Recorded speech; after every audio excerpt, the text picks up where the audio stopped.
guys, my name is Haliza Anggraini Wonggo and I'm gonna share a summary of presentation of Professor Prasad Kaparaju in IconSmart 2023 International Conference on Natural Science and Mathematics Application Research Technology.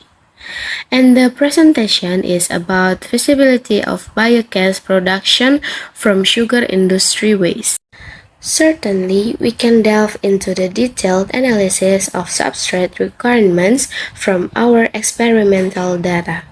Depending on the quantity of material introduced, variations in methanol content per cubic meter of methane per ton of fresh material become evident.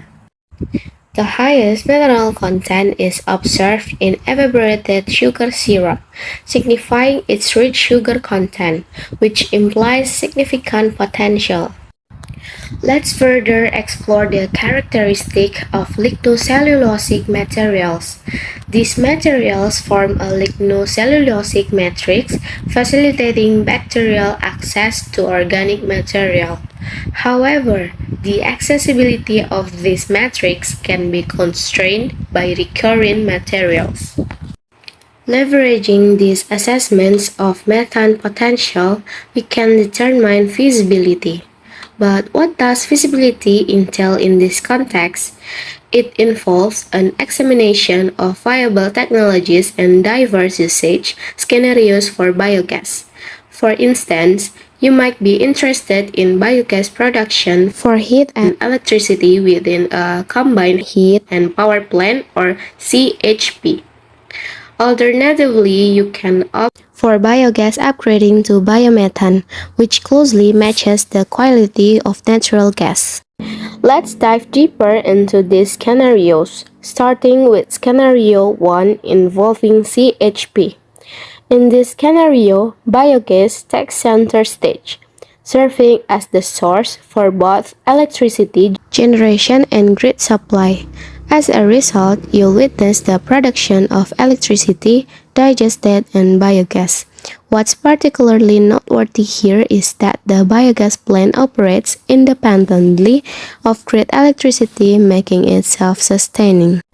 Moving on to scenario 2, we introduce the concept of CHP plus bio-CNG or biogas upgraded and compressed to meet natural gas quality, which finds its purpose as a vehicle fuel. In this configuration, biogas production follows a specific breakdown, with 30% allocated to electricity generation and a substantial 70% dedicated to biogas upgrading. This dynamic yields a multifaceted range of outputs encompassing electricity, bio-CNG, bio-CO2, and digestate. And yes, you guessed it right. Grid electricity remains entirely redundant in this scenario as well. Scenario 3 takes us further into the realm of possibilities by considering the incorporation of CHP plus bio-RNG or biogas upgraded to renewable natural gas and injected into the gas grid. Remarkably, the outcomes achieved in this scenario closely resemble those of scenario 2, encompassing comparable plant outputs and overall results. So, in essence, these scenarios not only showcase the versatility of biogas utilization but also underscore the remarkable self-sufficiency achieved by these systems, eliminating the need for grid electricity in the process. Now, let's scrutinize the procedural aspects. It all begins with sugarcane biogas, sugarcane meal mould, and co-digestion involving chicken manure. Both sugarcane biogas and meal mould undergo pre-treatment to reduce particle size, with steam pre-treatment enhancing cellulose and hemicellulose solarization, thereby enhancing the materials. These treated materials are mixed with chicken manure and introduced into the biogas reactor. Within the biogas reactor, gas production takes place and is subsequently stored. This gas can be channeled into the three aforementioned scenarios. enabling use within a combined heat and power plant for the generation of electricity and heat or subjecting it to biogas upgrading to yield various biogas variants. The residual material derived from the biogas plant is referred to as digestate, retaining its nutrient richness due to effective conservation. Remarkably, this digestate can be reintroduced into sugarcane cultivation, underscoring an environmentally sustainable approach. In this manner, carbon is harnessed as a renewable gas and nutrients are preserved and repurposed as organic fertilizer, thereby ensuring self-sufficiency in energy. From an engineering perspective, meticulous calculations consider daily feedstock quantities, biogas plant dimensions, and comprehensive mass and energy balance assessments.